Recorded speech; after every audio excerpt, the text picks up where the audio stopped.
So our main role is to provide effectively real life support while they're at the reception centre.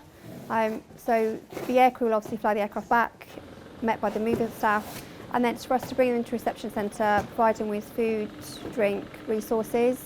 A lot of these families are coming back with absolutely nothing. We've had quite a few babies coming back. Last night in particular, we had quite a few children that were under 2 weeks old.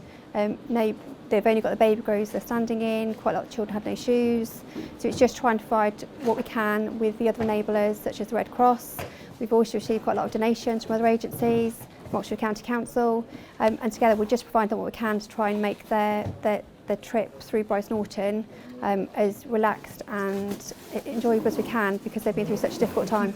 It's very rewarding to be part of that bigger picture, to be a small cog in the big machine that is the RAF is a very rewarding and important job.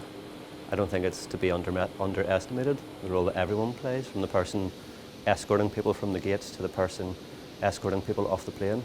Every job's equally important and equally rewarding. They're just so relieved to be here, and you know, your heart obviously goes out to them because they've literally got all they are standing in.